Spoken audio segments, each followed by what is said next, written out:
On the last episode of Tabooed Talk... So here's the question. Who'd play you? Nobody can play me better than me. Nobody can play me better than me, boy. So on this episode of Tabooed Talk, we continue the conversation with... one of the most important things as well that I thought about, and I want to say of recent, was maybe kind of setting up like a trust where I could help. Like, I do help a lot now, but I want to help on a much bigger scale in terms of youth.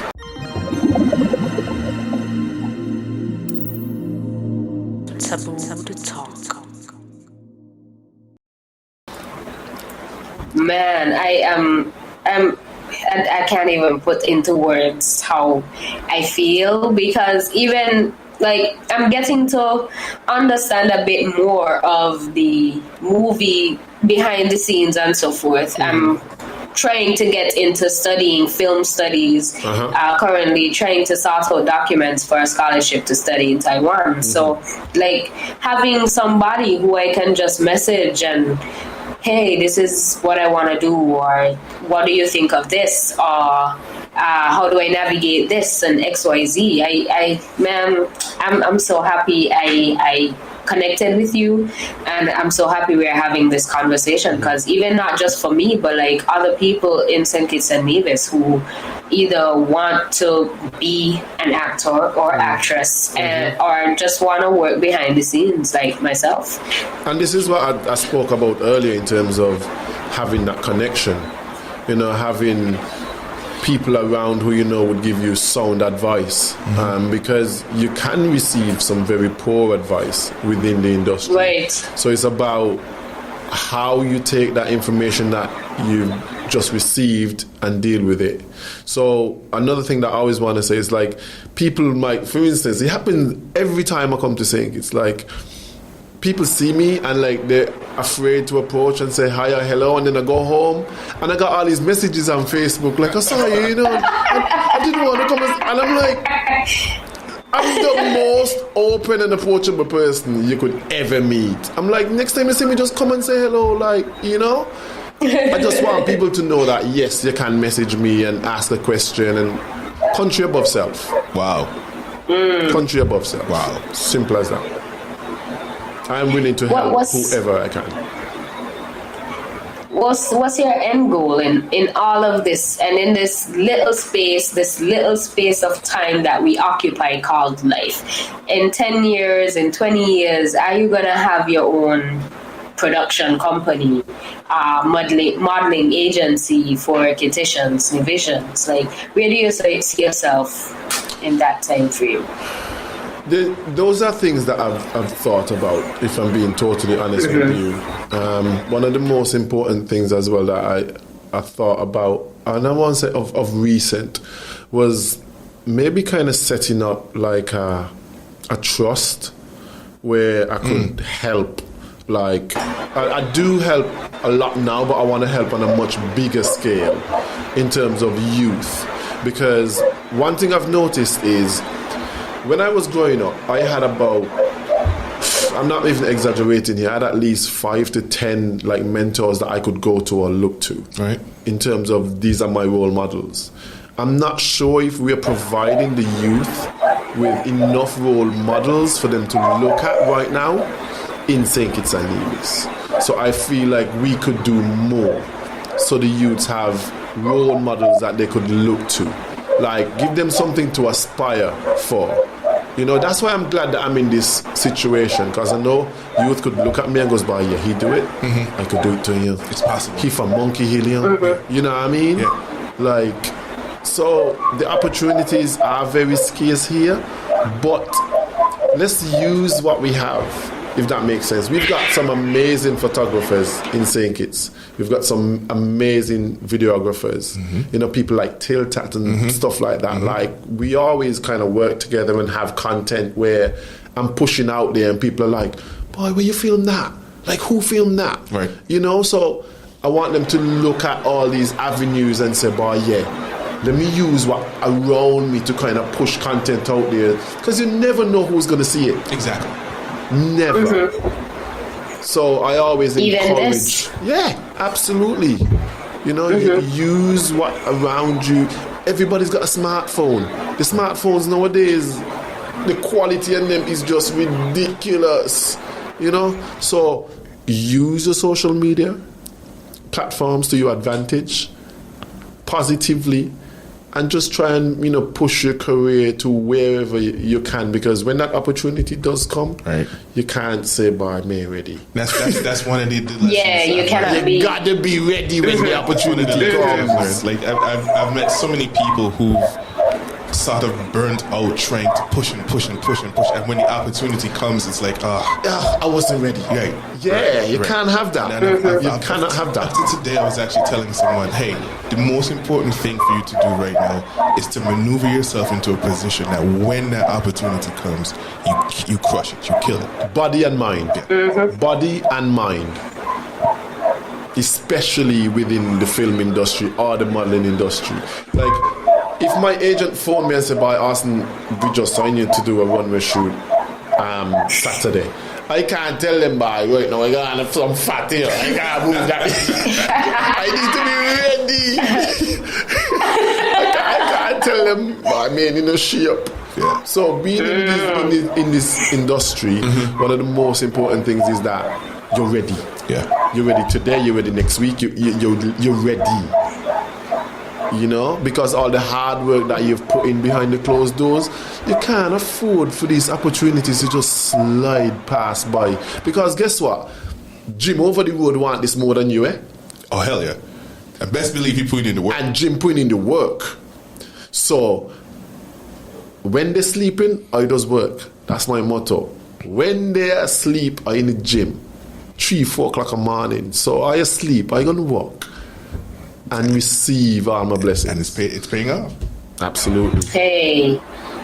No, you actually just mentioned something I was about to ask you about. Who's awesome off the runway, off camera? Like, how do you get down? How do you chill? What do you do? Well, I'm a soca head. Yay! I listen, like Uber Soca cruise. I travel to Miami for cruise, carnival, like. Okay, we could definitely hand. Yeah, like put on the soca, like in my Jeep, like whatever is soca or die. So that's how I get down. Now cooking is soca, a bathing is soca, like soca in my blood. Sometimes I wake up in the morning just, to get ready for work. work. Me with it. That's my thing. You got set the tone, got set the day, got that right. So that's me off camera. Like I love all music. If me listening soca, I listen in my local. Got you. Like I driving through the street and people thinking, "But what the hell are you listening to?" I know what I listening to here, so I can stop in there and watch all I want. So I bought in my new vibes, I bought in my masters, I bought in my local. You know, like my Nietzsche, my Byron. You know. Oh man, so I always try and push like the local music as well, because as we said, we got so much talent here, man. So much talent, and for me, he ain't reaching the scope where I think it should reach, because I listen some songs out of Jamaica and I listen some songs out of St. Kitts, and I'm like, bye. But the St. Kitts song here got in more vibe, I got in more content, I got in more, you know.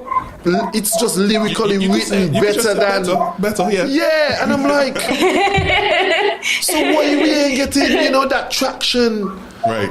Definitely. And that all got to do with marketing yourself and there's infrastructure that's needed as well. Yeah, definitely. Yeah, definitely, Gavin. Man, so what do you think of local content now over the years? It has improved drastically. Drastically it has improved, and the thing about it is that I'm very pleased about. There's a lot of young artists just popping up here, there and everywhere. I'm like, but I never hear about he, I never hear about she, and the content is good. But yes, we have the content, but how do we bridge that gap? Say no more. Bridge that gap. Yep. Say no more. How do we do that? Do we need to start having classes where we're training entertainers how to bridge that gap? Do we need to start having seminars? What do we do to get sane kits out there? I think we are slowly heading into that direction with the new Ministry of Entertainment. Yes. And this is not a plug for government. The government does not sponsor. Government has nothing to do with Taboo Talk in any way, nor am I bashing the government or anybody affiliated. But being, because I just started practicing DJing as well. Okay. So I'm an amateur, I'm a novice. So entering that that space, not newfound, because we've had so many DJs over the years and so forth. So it's nothing new to St. Kitts and Nevis. But the entertainment in the ministry is, and they're in the process of getting all of that together. Recently they met with creatives. They said they were hearing from them. I use air quotes here because we know how government does work. Yep. So yeah, it's just to see what happens. I signed up for a course, a workshop, copyright workshop that's supposed to be happening next week here, sometime in January. Okay. So, and that was through the ministry. Okay. Is this the workshop that's run by Janelle Williams? To see how it takes. I think I saw something like that. Jihan Williams? Yeah. No. She does the workshops and stuff, but this one next week, it's not being facilitated by her. Okay. I don't know if she might have a part in it, but it's being facilitated. It's by a professor from Jamaica. Okay. So there are those opportunities slowly coming to us and stuff like that. I would have asked the minister, mentioned the fact that YouTube doesn't see us as part of its monetization program because of where we are. Like these treaties and all these conventions and stuff that government or laws that they have to put in place, because you can't be asking us to be doing this and we're putting St. Kitts on the map and stuff like that, or even just for us passive income, and we can't access the funding, we can't access the income that's there simply because black and white does not exist. Like, no, in 2022 we can't have that. We can't have that at all. That's exactly what I mean by infrastructure. Slowly the ministry is getting there, and they can, I don't know what the hold up is, but I do hope that by the end of this year, by sometime this next year, Orson, let's recap the year, let's see what happens, where we are in a year's time, and we can see what the ministry has done, and how much more improvement we've gained. Because it's only up from here. It's only up. I agree. I mean, the music festival is a great tool for our artists, but I just feel like in terms of we having that such a big scale, do we need to look at something where it's just like a local night? Where it's just local artists that are featured. I know we Jump Up Night, which is normally like the first night, but I feel like we got enough content, and the public is behind a lot of these artists, Right. So I feel like if we could do something like that could create such a massive buzz. That could be like the stepping stone to Baho. I want to be on the local night as an artist, right? Because we can't put everybody on, right? So it has to be a selected few. So for me, that could be like a stepping stone or something to aspire to, in order to turn that into a showcase. That absolutely. Now you can shop out to the agencies, and you don't know who's going to see it. Right. We have no idea who's going to see it. So that's just my little 2 pence on that. And we sort of gone off on a tangent here, but hey, everything is welcomed. These are some of these conversations aren't being had, and I just want to create the space. I just want Taboo Talk to be that space where these conversations that aren't had can be had. Yes. I agree. If that makes sense. I agree. Gavin, any closing or anything else you'd want to say or ask? No, just thanks to Orson for rolling through and blessing us with his presence on Tabooed Talk. It's definitely it's been encouraging. There's a sense of pride that I have seen him do what he's doing. And I know. Keep on getting it done, man. That's all I'm saying. Yeah, for sure. And I just hope, as I say, like, I could inspire 1 or 2 or 3 or 4 or 5 youths to just be like, you know what, I'm going to try and do this. Yes, there's hard work involved, but it's not impossible, as you can see. I'm the living truth. So, here you go. Okay, before you go now, a question just hit me, but I will just edit this in earlier. Okay. Like, shooting in a pandemic, how was that for you? Well, we didn't shoot in the pandemic. We finished shooting this in 2019. So obviously, 2019. This was a wrap. Right. Gavin, like, editing and so on, right? Is what us buy. It took them 6 months. It took them 6 months to edit it. So, it's a lot. The biggest movie in the world right now is Spider-Man, and we know Spider-Man wrapped in really early 2020, and it got pushed back a couple of times. Yeah. But visual effects, color grading, audio, all of that stuff takes time, and there's a reason why those guys get credits at the end of a movie. Yes. Because they put in a lot of work. Yep, the work. Yes.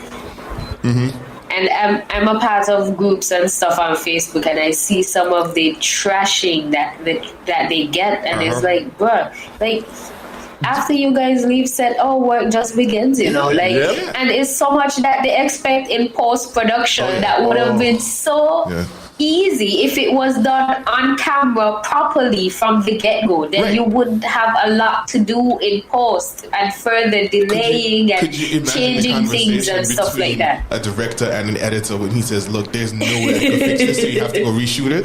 That you don't want to be in the room. You do not want to be in the room when that happens. You had reshoots? Yes. Oh wow. Yeah, you do not like. Wow. One of the biggest things that happened on 83, we were shooting the ceremony, where they had all the teams in, and the Indian team, they were just like taking the piss, like they weren't professional at all, and the director came over the mic because the set's so big, like he had to come over the mic to and he literally just ripped into them. Like, look at the West Indies team. Like, they're so professional. Look at them. They're standing their way in, and you guys who are professional actors. Like, he tore into them. And I'm just standing there like, ask if they stepped out of line any other time. Oh, that worked. It worked. A treat. It worked, and he was correct. Right. They are the professionals. Whereas you got like people who's never been on a set before. On that level, right? And so that was one of the things that made me go, this is why I always have to try and make sure that I stay professional on any set that I'm on, because I don't want that heat. No. Oh yeah. So, as I was saying, I'm part of groups and stuff. I know that there was a protest last year in the film industry. Some of the unions, they came to a compromise and so on in Las Vegas. In Hollywood, yes, they were protesting.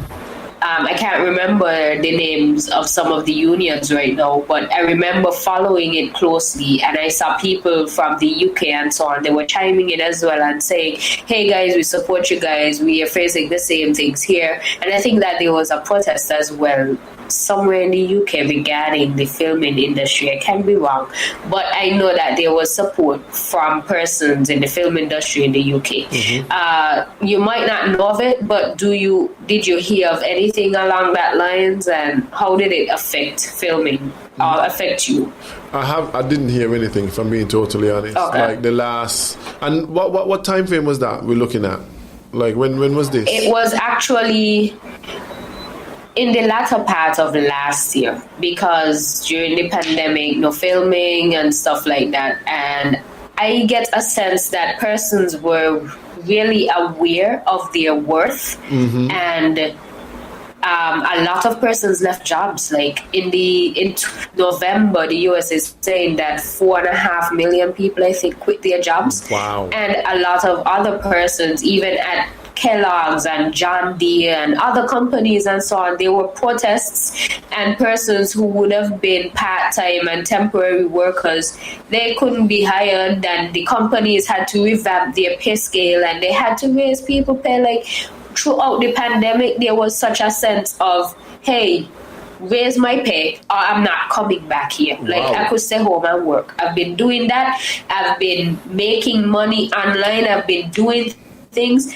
I do not need to leave my house again to do physical work. So up it, we done. We gone. So yeah, that actually trickled over into the film industry again, and you alluded to it. You said the long hours that you guys put in, there's no compensation. There's not enough compensation for people who, even after, people who are holding boom mics for hours.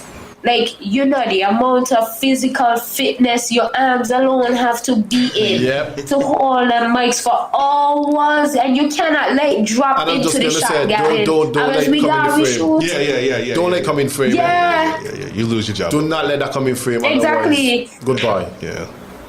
Good. Precisely. So like, and then even after that, for people again who have to do post editing and all the work in post production and stuff, like, yo, it's almost like a thankless job, and I'm here like, Merv-Ann, you really trying to get into this stuff? Like, what you really doing with yourself? Like, I don't know, but I've really always liked editing stuff and the technical side and framing things and shooting.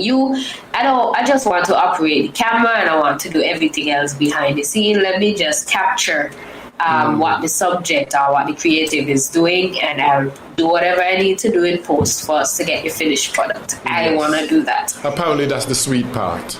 Yeah. They're pulling it Oh, is it? Yeah, That's that's true. the sweet part. Yeah.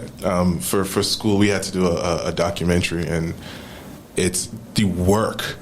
Like, I can remember we did like almost like a ridiculous amount of interviews, but you've got to go back and transcribe all of them. Oh, and you've got to go back and time code all of them, and you've got to set up. God! Set up this script for the editor, the person that's editing rather, to jump in and do all of that stuff, and then you finally get a rough cut, and you give it to someone, and they say, hey, no, do that, and you realize, but wait.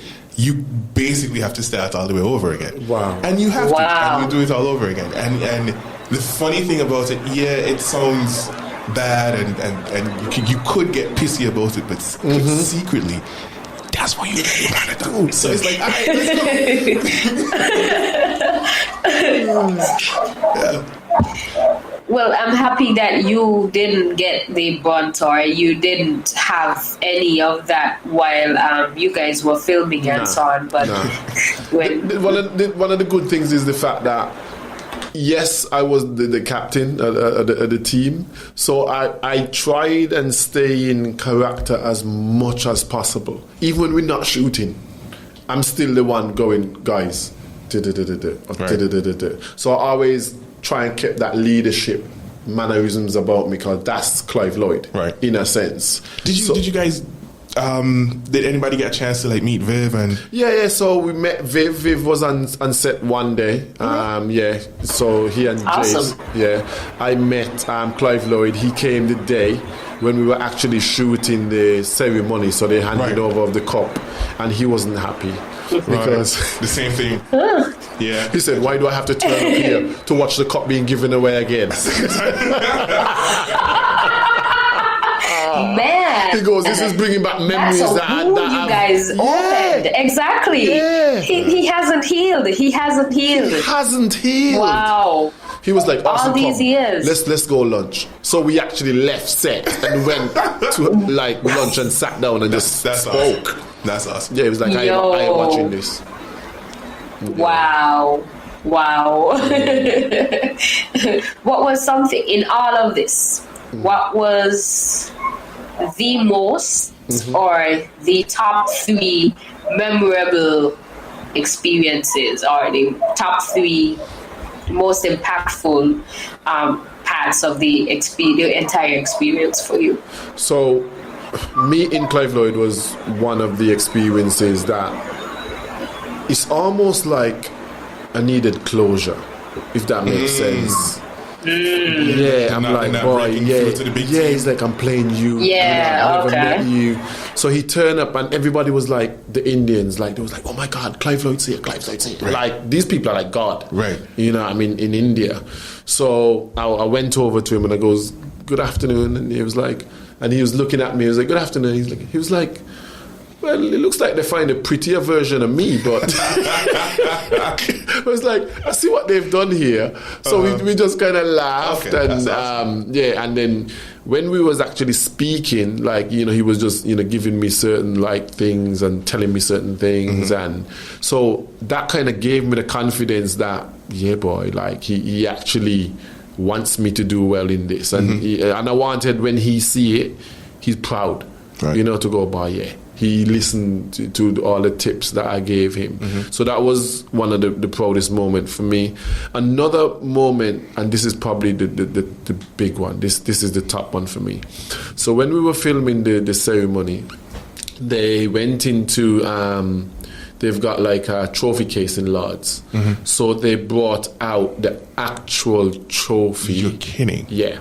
So we filmed that part of the movie with the actual trophy from 1983. Wow. That has just been sitting in you know, in a cave in cricket heaven since 1983. Yeah. Wow. Literally. So like the lady that was bringing it out had white gloves on. You couldn't even touch it. Wow. Like, No. So she brought it and then she rested on the podium, and Ranveer Singh, who's playing Kapil Dev, he came over, and he put his hands on it, and you could see everybody looking. There was just that moment that it's like, you know, when time stops. Just hold your breath. Like, yeah. So he touched it, and then they all just started to bawl. Wow. They all just started to cry. Wow. And I'm sitting there, because West Indies, we was like on the back, and I'm sitting there and I'm like, what the hell they crying for? in the first breath, I'm like, what the hell they crying for? And then then it hit me like, but this is more than a movie to these men. Right. This is like them living an actual dream. Because believe it or not, a lot of these actors, or 95% of the actors who actually are in this film, would not do anything as big or bigger than this. This is the biggest movie they would ever do in their whole career, myself included. When you got 1 billion people looking at a movie, you ain't gonna get no bigger than that. Yeah. So yeah, they just started it's like the most surreal thing. Makeup team had to run on set and fix back up everybody and delayed by an hour. And again, to share in that, you know, we all Commonwealth and that kind of stuff, and to be in Lords is one thing in itself, and then to have that trophy that represents so much to that specific country. Wow. Pulled off that upset. Started to cry. Long water, not no trickle. Wow. Long water, and I hope they use that. They literally posted like a bit on Instagram today, like when that happened. That's cool. Yeah, so I was like, I remember that. I was like, I remember that. Yeah, it was emotional. Yeah, so that's cool. Yeah, that's my most memorable. Your top 2? Yeah. Okay. Yeah. Okay. All right then. So take us out, and I'll just wrap up. So yeah, I just want to basically just kind of encourage, you know, the youth, as I say, to get into the arts, get into acting, you know, get into modeling if you can. Don't get into it because of the money. Get into it because it's something you're passionate about. Get into it is something because you love it's a lot of hard work. So if you're afraid of hard work, don't go into it. Like, you got to be committed. You got to be on time. You got to be punctual. You got to be dedicated. Like, all these things you've literally got to ace if you want to make it to the highest level and be in feature films. Like, it's no easy task. So I will say, if you're not afraid of hard work, get into it, most definitely. Peace out. Thank you so much, man. And I'm so upset with myself that we couldn't meet him. No problem. Next time around. As I say, thank you so much. Yeah, man. Sometimes I can't meet in person, and you're literally on the walk. Why? But anyway, such as life. Indeed, and these are wild times that we're living in. Wild times. Yeah, for sure. So, thank you so much for being here, man. And I got the name of the guy in the Lion King Broadway. His name is Kyle Richardson. Gavin. Yes. Kyle Richardson. We've been mentioning him and referencing him. So, hey, we'll just post a bit of his stuff here. Yes. Definitely. Yeah. So, big up to Kyle Richardson doing what he's doing as well. And thank you again, Orson. Thank you, Gavin. Thank you for having me. This has been another episode of Tabooed Talk, where nothing is off limits. We're broadcasting out of St. Kitts and Nevis. Like, subscribe, leave a comment, leave your review. We really appreciate it. And join us for the next one. Peace and love. Definitely.